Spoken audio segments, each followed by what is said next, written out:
Hello and welcome to Mediumship Matters with me, Hannah McIntyre. How are you doing? I hope you are doing well and hanging in there.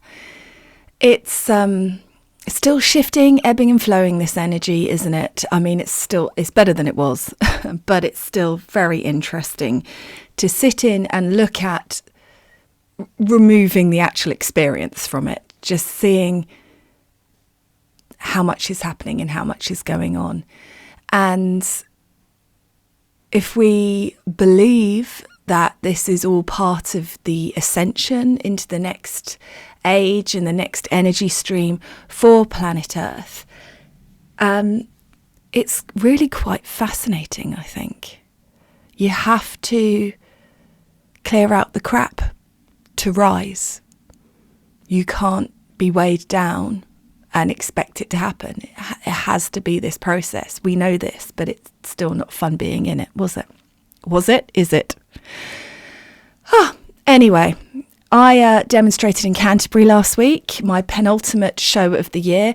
And every year I find myself on this podcast saying to you guys, I really wanted to go out with a bang. I think I even had a podcast at one stage called Out with the Damp Squib.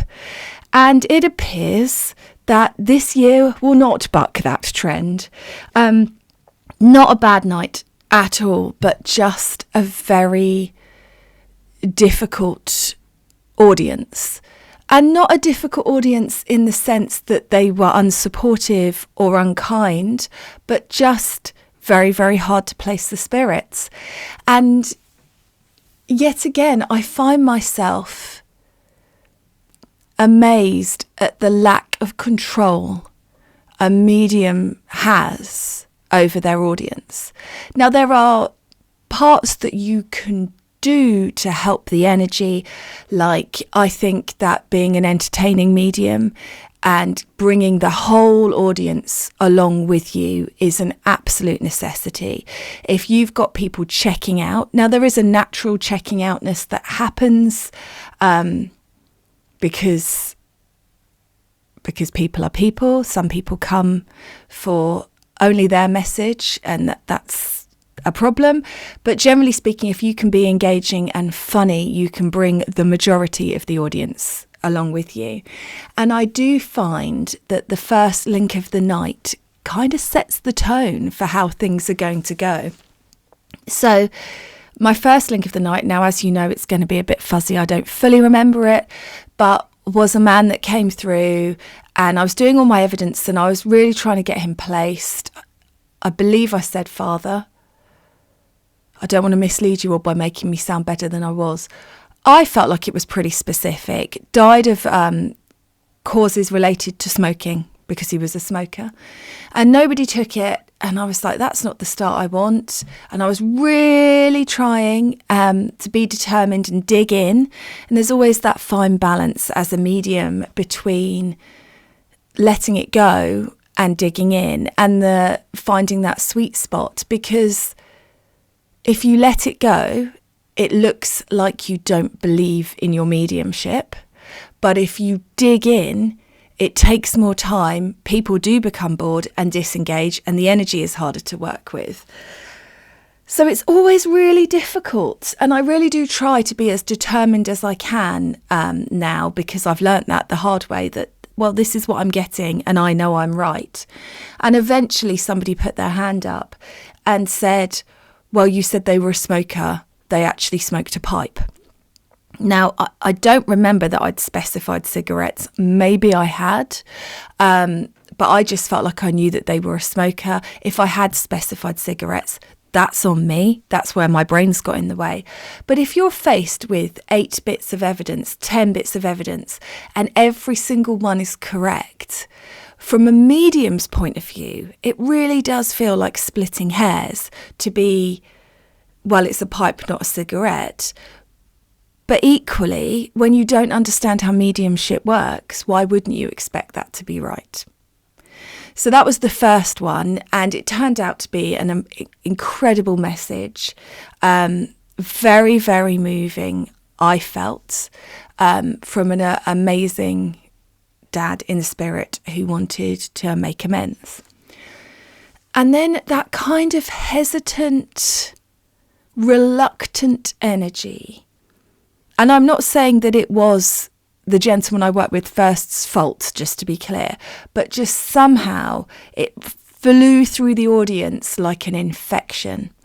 And every spirit after that, it was very hard to get people to raise their hands. And when they did, you would say, "What don't you understand?" And they'd go, "Oh, well, I understand everything." Or, there'd be something very small that I'd got wrong. Or the classic, "Well, they died while I was young." Which I don't know why that would make you not put your hand up. But if I haven't said they were with you until last week. But again, this is that thing about the human brain and people, my job is to make mediumship as accessible to as many people as possible. So by default, this is how it's going to happen. So please don't think I'm complaining. But I also want to share with you guys the realities of demonstrating to live audiences, because otherwise, when you go out there to do it, I'm doing you a disservice. So that was quite interesting. And then we had the old classic, somebody not recognising someone when I've got their name. And I'm giving as a piece of evidence that their grandchild, who was born after their passing, is named after them. And this, again, was all taken. The only thing that I got wrong in that one, which I will tell you, was I said he became a grandfather in the spirit world. That was wrong. It was that grandchild that was named after him was born after he'd passed, but he already had grandchildren before. And that the sitter for that one was so apologetic. She came up to me in the interval and just said, "Don't kill me. I can't believe it." And it wasn't her fault. It's just one of those things. If you have got your brain set in a certain way, then it's very hard in a demonstration to take it out of it. So that for her was her father-in-law. And I'm guessing that she had people closer to her that her mind was more expecting to hear from. And so therefore it became hard to apply it. It's a bit like, I'm trying to think of an example here.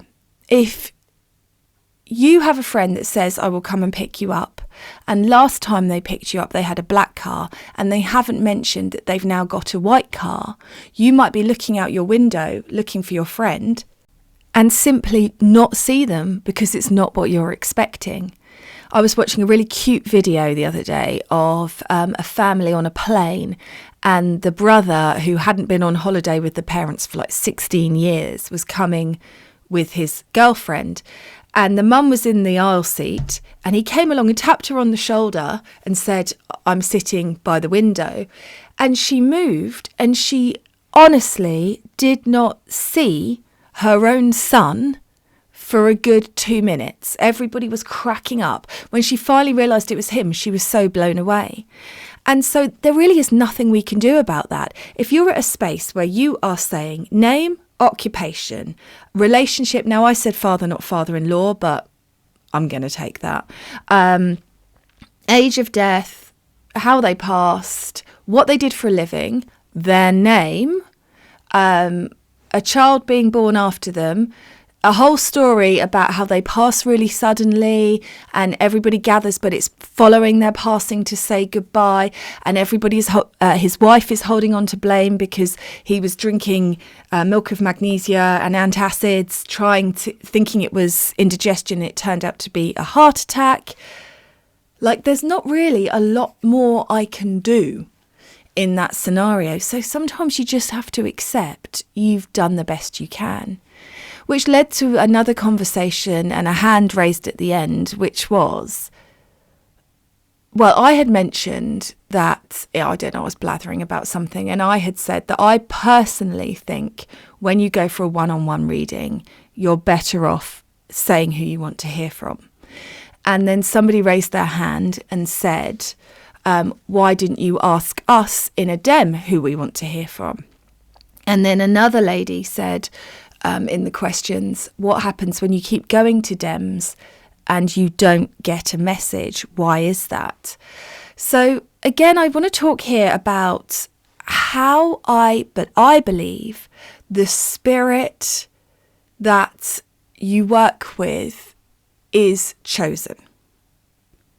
Because for a long time, I believed that the spirit world was a separate place and the correct spirit stepped forward for me to work with. And I'm not sure that I believe that in the same way that I used to. So I think when you're working in a one-on-one, what happens is the sitter is a key, and they are a key to a particular frequency of energy.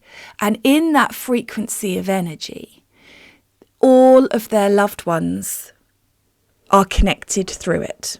So they like open a doorway to a room in the spirit world, and they are the key to that door.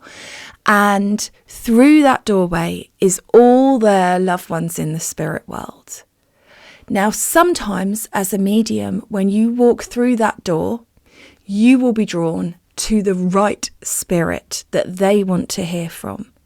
But sometimes you won't. And it's important to understand that, because I think we have to accept in all mediumship our humanness. And our humanness is that sometimes, just like in the physical world, there are people you vibe with and people you don't. So you might be more likely to land on somebody that you vibe with. Just like in the physical world, spirit maintain their personality. So if you've got somebody that's very loud and very vibrant in that room, then it's probably easier to pick up on them than it is to pick up on somebody that's shy and quiet. That said, if you're a very shy and quiet person, you might move away from the loud, vibrant people and prefer the quieter, calmer people. Doesn't mean you're doing anything wrong. It's just how it works. And I think the understanding that the spirit world is here, that we are not separate from the spirit world, that we are actually contained within the spirit world, helps you to make that clarification. Because if they were floating in from a separate space, then yes, the right spirit would step forward. But sometimes, and you may have had this in your practice, you open up and you're like, God, there's 20 odd people here. And you say to the sitter, well, you've got a lot of people in spirit. Wouldn't it be easier just to cut to the chase and say, who do you want to hear from? And they say, my dad. And if you're a good medium, you'll be able to get countless pieces of information about their dad. It doesn't all hinge on just getting the relationship. And I think that's because people all have that idea, don't they? And I would like to be able to do that. And I can do that, but just not every time. I've got a lady here, this is your mum. And they go, oh my God, it's my mum. We all want to be able to do that. And, you know, in honesty, that happens for me most of the time. But there are odd occasions where it's somebody that the sitter, you can tell, is thinking, why am I hearing from this person when I really want to hear from so-and-so and so-and-so? So in that scenario, I do believe you are better off just saying who you want to hear from. Other people will disagree with me. And that's good, because we should all be working with spirit the way that we want to work with spirit. It's not that I decree it and so it must be. It is something to think about. Now that is a very different space. A one-on-one is very different. Normally you've got about half an hour. There's a slower energy. You can allow stories and feelings and emotion. You can work more with the need of the sitter. You can delve deeper with things that are private because it's just the two of you and you're not opening it up to a room full of strangers. It's definitely slower. It's definitely not got the intensity of demonstrating on a stage. And that's how it should be. When you get to stage demonstrating, there are a lot of factors in play. So for me, it always appears like I've got a queue of spirits and they're queuing. But I believe in that scenario, because you don't have the key of the individual sitter, you have the key of the entire audience. You are opening up to everybody that is connected with that audience energetically. So you connect with that audience and you connect with everybody in every room of every member of that audience. So rather than going into one room, it's like you're going into a building, and that building is a skyscraper. And in that space, spirit will bring you, because it's more constant. So I think the way that it works for me is the first spirit that comes through, there's an element of the first one that I land on with regards to compatibility as well, because they know that I'm trying to build my power, my energy. So I'm seeking, in that scenario, a spirit that feels like they've got a big personality and a big presence to get the ball rolling. And I will just land on the first one I land on. And then, because you're staying in that altered state and in that blend, that is when spirit can take more of control. And then it's almost like the people that step forward are moved into a queue. And that queue, I do believe, is decided by spirit, but in conjunction with what's going on with my energy and the energy of the room. So there are different factors here. And this is why I say, if you are in desperate need of a message, don't go to a demonstration, book a one-on-one with a medium. And this is when people say to me, but you're not doing one-on-one readings at the moment. And I tried to, but I have to prioritise my work as a teacher, getting out the next generation of mediums, or we'll have none left. So I've had to accept that I can't be all things to all people. But there are mediums out there who are fantastic, who you need to be booking with. If you are in desperate need, that's what you need to do. And this is where it all becomes a little unstuck, because I think a lot of people come to demonstrations almost putting their loved ones to test.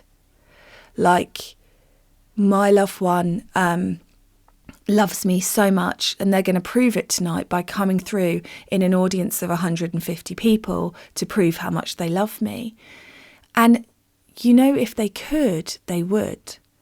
But there is a limit of time that I have where I can work in that intense energy and do it well. There is the vibrational energy of an audience and how that ebbs and flows and shifts, and how certain audiences have certain energies and we have to work within that. And then there's the energies of the spirits as well. So, for example, sometimes you get a really upsetting link, like somebody that's taken their own life, or a child that dies in terrible circumstances, things like that.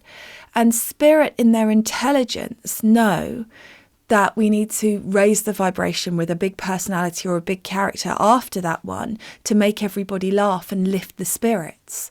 Otherwise, I'm not going to be able to maintain my vibration. If we're just doing really sad moment after really sad moment, it's going to become stuck and stayed and difficult energetically. So I believe that when we're doing a demonstration, it's like I am entering a skyscraper, and that skyscraper has a lift in it, an elevator in it, and whatever floor I get off at is pre-decided by spirit, depending on the energy of the space, decided by the need of the sitter, the types of evidence that I am able to bring through in that moment, because there's no point in me working with a spirit where I'm going to struggle with the energy. Now, you can do that in a one-on-one. You've got more time. You can allow it to unfold. You can work with your sitter more interactively. You can get that really deep blend because you're working for a huge amount of time. When you've got approximately 8 minutes to bring enough evidence in, place the spirit, check all the evidence is correct, bring in some more evidence and bring in a message, that isn't a huge amount of time, especially when you have a slightly challenging audience who aren't putting their hand up. And so the lift stops at the floors with the rooms that are best in alignment for me as a medium, both energetically and evidentially, but also fulfilling as much need as they can of members of the audience, whilst also looking at the vibrational energy of the space and just general compatibility. So if you are going to demonstrations and your loved ones aren't coming through, and yet, you know, there's some woman, especially I think in churches, there are those people that always get the messages and you're sitting there like, what the fuck? Why has she got a message again? I've been coming here for 6 months and my dad hasn't come through at all. It's partly to do with us as mediums, and we need to be happy with that. In an ideal world, you would know that spirits would be doled out equally and bestowed upon everybody who needs them in an ideal world. But this isn't an ideal world. The spirit world is the ideal world. We are in the unideal world. And that's the point.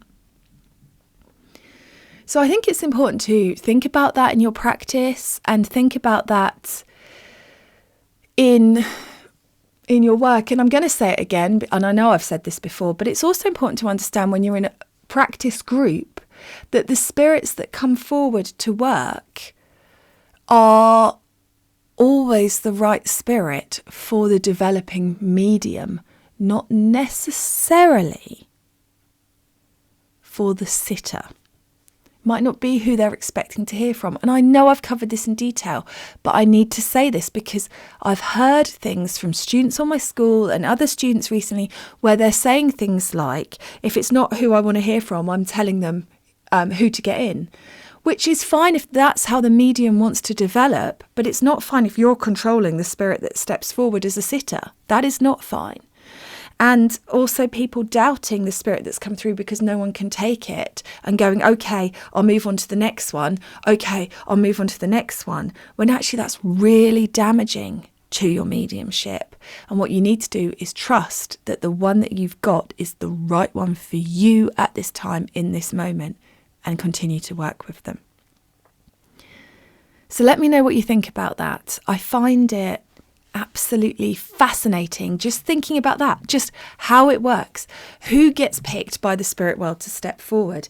And I also think that within the elevator stopping through the skyscraper, there is also something there about willingness of sitters to take it, because a lot of people, I think they're ready for a message until they get in a room and they watch someone else get one, and they see all these people with their necks craning, looking round at them as they cry, and then they think, oh God, I'm not ready for this at all. So spirit know who is ready, who isn't ready. And I honestly feel that yes, the spirit world is here and we can connect with anybody except for the exception, which is when the sitter is not ready, in which case you will reach into that room and there'll be all these spirits here, but perhaps not the one they want to hear from. And sometimes that happens, very, very rarely, but it has happened to me.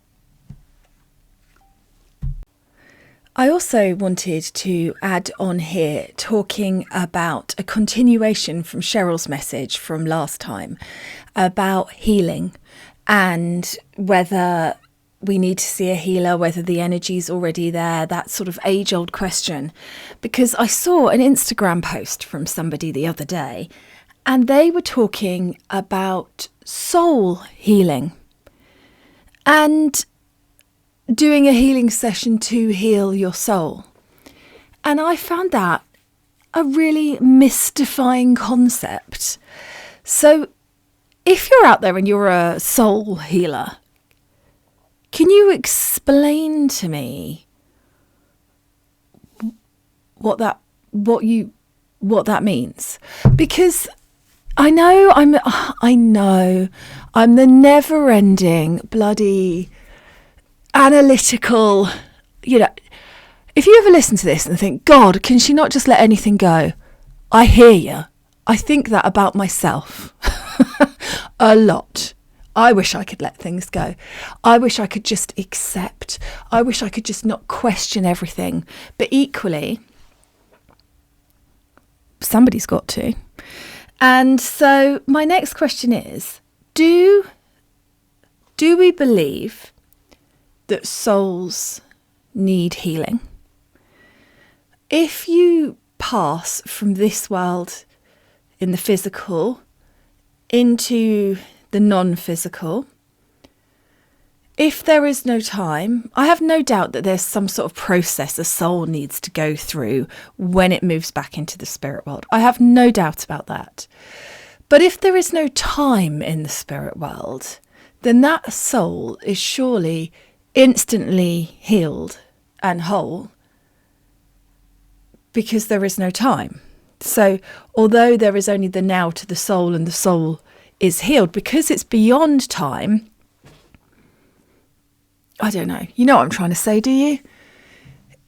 If there's no time in the spirit world, then from our perspective, in a space where there is time, at any moment when you communicate with a soul or connect with a soul, it will be healed and whole, because there is no sort of, I need to sit in stasis for two human years, because that doesn't exist.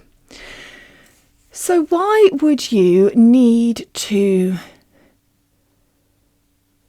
send healing to a soul? And if you do believe that souls need healing because it's to heal the soul in the moment that it needs the healing and it is still away from the time, why would spirit need us to get involved? Why would all of the spirit world be together in spirit and then them need us to host an event for soul healing? So the healing energy comes in from the spirit world, through the group of mediums channeling that energy, and then back to the spirit world. Is that what's happening? Or do you just mean really, really deep healing?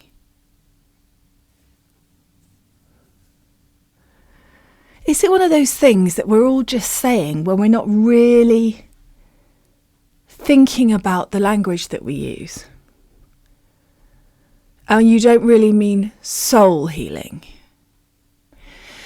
Like ancestral healing, if we're talking about the DNA mix that's in us and the learnt behaviours that are carried on through the generations, it makes sense to me that you are healing it from the point of view of you. The buck stops with you. You are where this genetic line is going to stop with whatever energy it is that needs to be cleared or healed, but also with an understanding surely that your soul chose those elements to be part of your existence. And then we start looking at, do we heal away things that are there by design? I know, it's a lot to think about, and I know I'm always doing this, but I just find it fascinating to think about that we, as, you know, quite genetically close to apes, are on this planet where we are blowing each other up, spending a large proportion of our days staring into a portable computer but not replying to any messages, looking at other people's lives, full of judgment, full of labelling, whether we want to be or not. All humans are. That's part of the condition. And then we're there going, yeah, but souls need healing. What souls that reside in the place of unconditional love and acceptance? Anyway, I'd love your thoughts on that, because as always, I'm interested. I'm confused. I don't know if I'm just too basic. Am I missing something really obviously important here? Or I don't know. But I saw that. And then because I just recorded the answer to Cheryl about there always being healing energy available to everybody. And then I thought, but why are we healing souls? Surely the souls are the spirits. Or do you mean healing the part of you that is residing here before it goes back, but that part of you is the eternal part of you, which transcends time and space. I don't know. It's interesting to think about though, isn't it?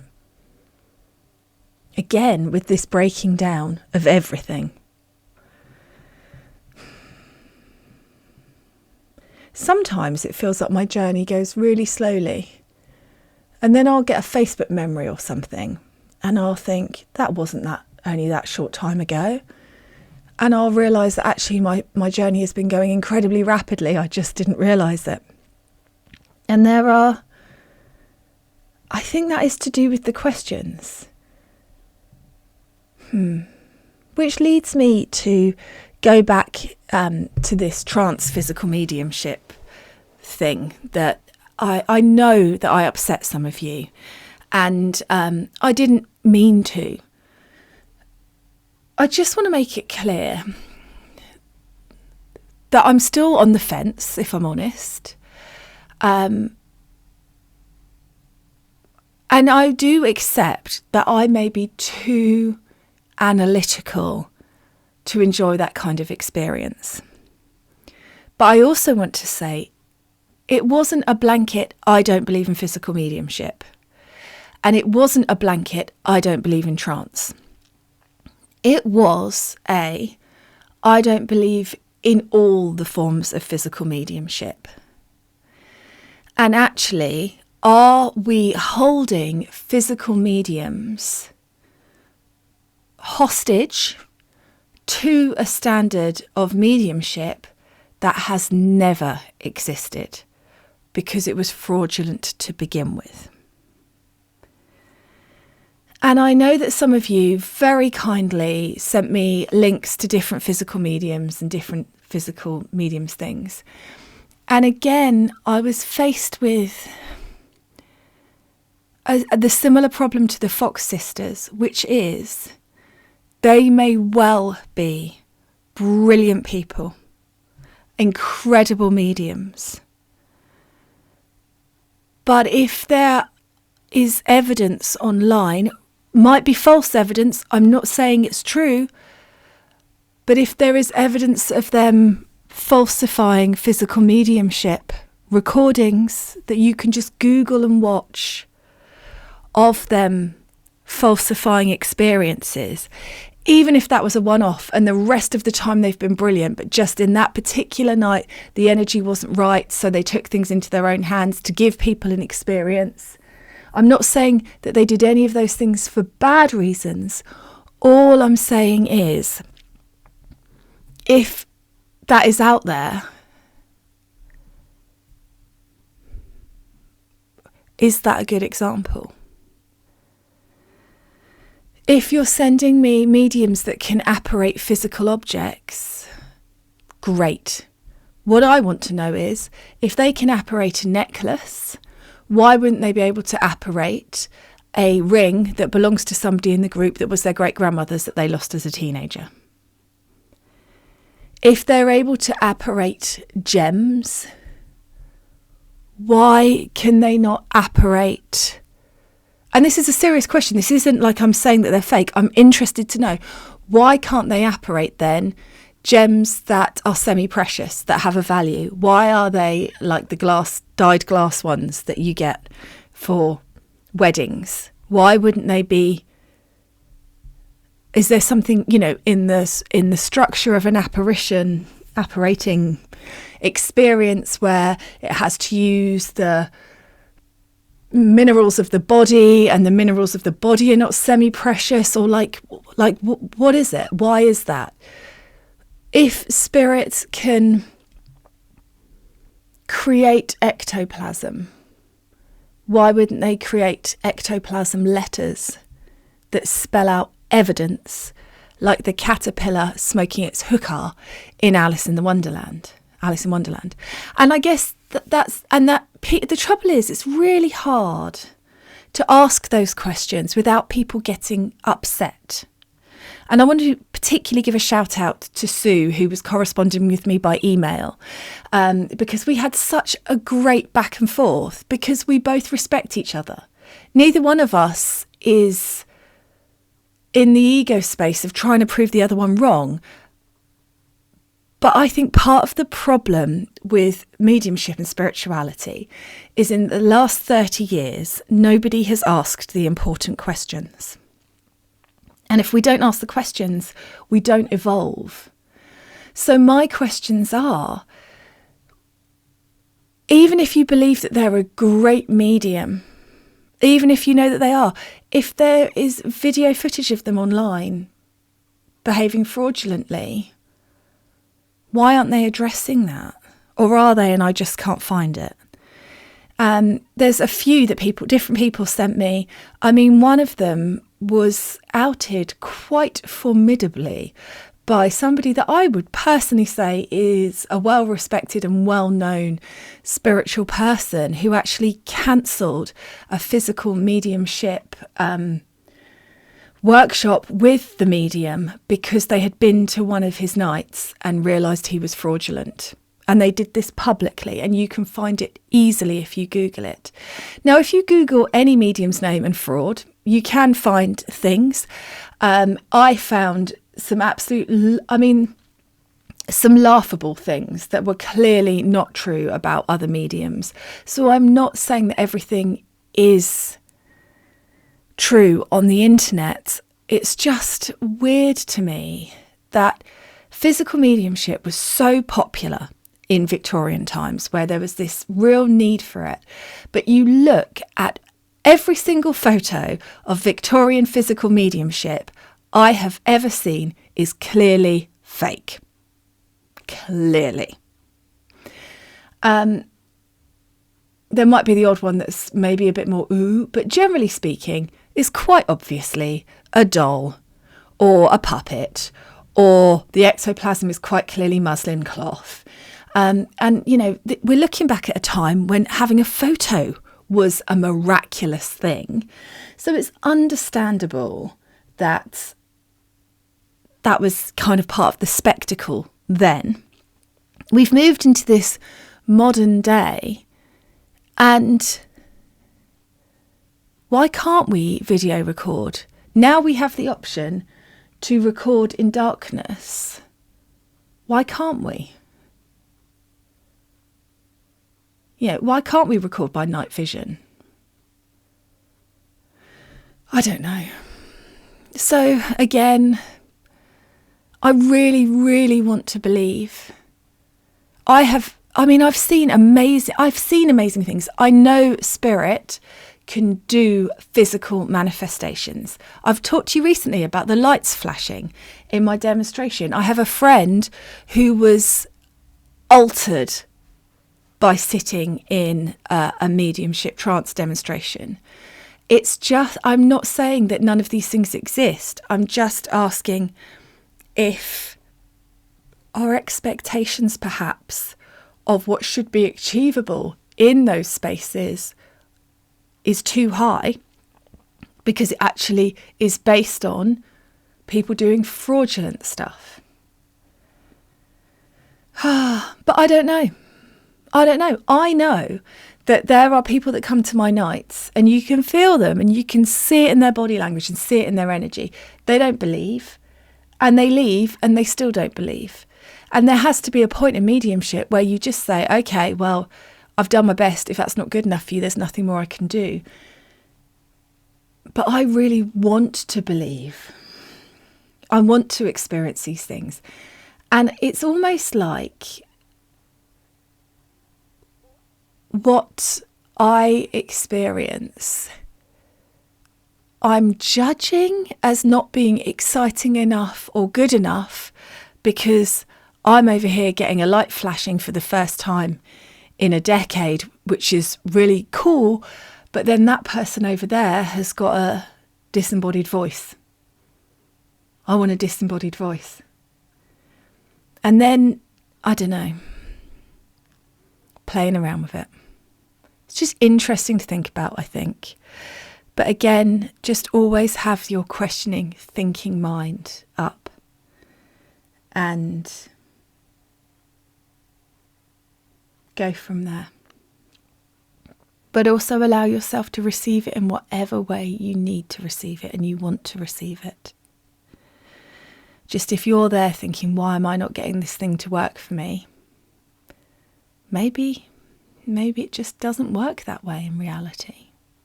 But maybe because I don't believe it does, or I'm questioning it, it's not happening. And so we go round and round in a spiral. But I just wanted to say I was in no way, form at all, saying that I think that these people are fraudulent or faking it, except for the ones that are clearly have clearly been caught doing fraudulent stuff. But everybody else, I'm not saying that. I'm just saying if there's nothing wrong with admitting that it's a collaboration between us in the physical and them in the spirit world. There's nothing wrong with admitting that. There's nothing wrong with saying, it's mostly my guide talking, but he's using my language, my words, so there will be some limitations there, rather than pretending it is the voice of spirit and nothing to do with you at all.